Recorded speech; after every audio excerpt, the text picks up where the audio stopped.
My name is Sue, and as you know, I try to do a channel that includes some interesting facts, history, things that happen. And today I thought that I would cover the discovery of the tomb of Tutankhamun. Now, if you recall, he was the young Egyptian mummy that was discovered many years ago. And along with it came a lot of talk of possible deaths because of a curse, which goes on with my paranormal. But this happened 100 years ago today. The first death happened shortly after one of the Englishmen,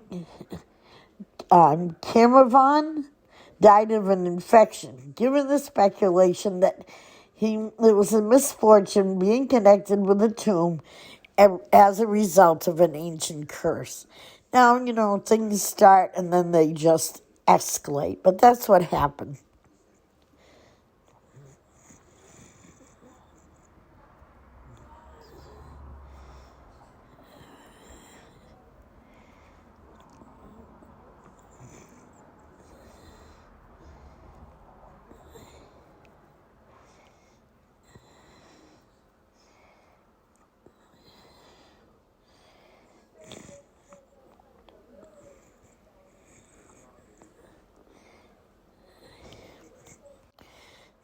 Now, when they discovered this, there was a lot of disagreement between the Egyptians and the British on how they should handle it, and especially after the death. But they had found thousands and thousands of artifacts. He had died in the year 1323 BC, or BCE as they called, and he's entombed in the land of the kings, the Valley of the Kings, and he was robbed several times during the years between his death and their discovery in 1922. Now, of course, the first person to die, they didn't have antibiotics like they did, and they were out, way out in the middle of nowhere. And what happened is that he had a mosquito bite on his chest, and accidentally, while shaving, he cut it open. It led to blood poisoning, and he died on the 5th of April of pneumonia and complications. Of course, there were several people that now claim, including Mary Carell, and a psychic known as Chero, claimed to have warned him of the mortal peril before his death. An Egyptologist, who is now Del Mali correspondent for the tomb, said he observed Caravan joking as he entered the tomb and remarked, "If it goes down in that spirit, I give him 6 weeks to live." Later accounts, such as the recollections of the anthropological apologist Henry Feist, claims that an ancient text wishing death upon anybody that entered the tomb was inscribed over the discovery, and that no written curse has ever been disconnected with the Tutankhamun's tomb.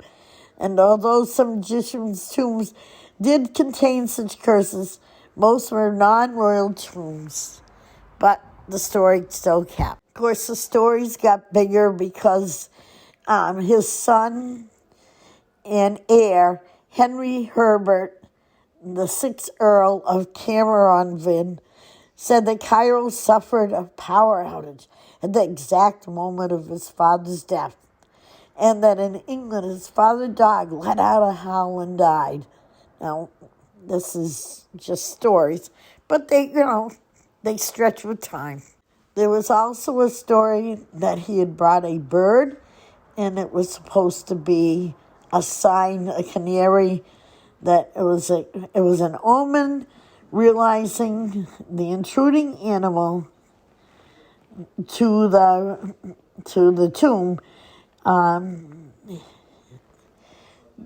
It was the predecessor of the curse, and that of Aubrey Herbert, his half-brother, in September. Later additions to the list of supposedly cursed deaths includes those included those deaths in Circa Mecca in 1928, his secretary Robert Bethel in 1920, and Wendell in 1934. Most Egyptologists dismiss such quotes.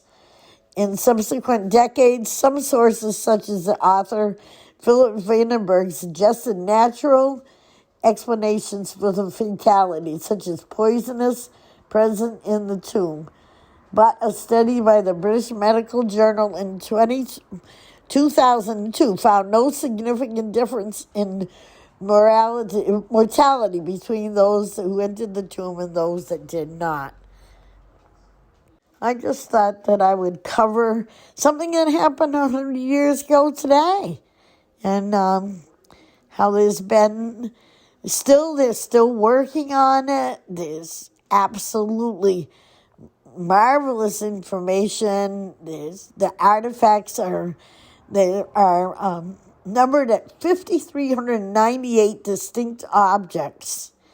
1/4% of those objects were damaged beyond repair. That's 1%. So can you imagine? 1% is 52, and so 1/4, only 13. So these are as they were found. And he was an amazing man. He died young. And there's been a lot of, they say that he might have died in battle. He was definitely disfigured. But that is my honor today of King Tutankhamun and his legacy.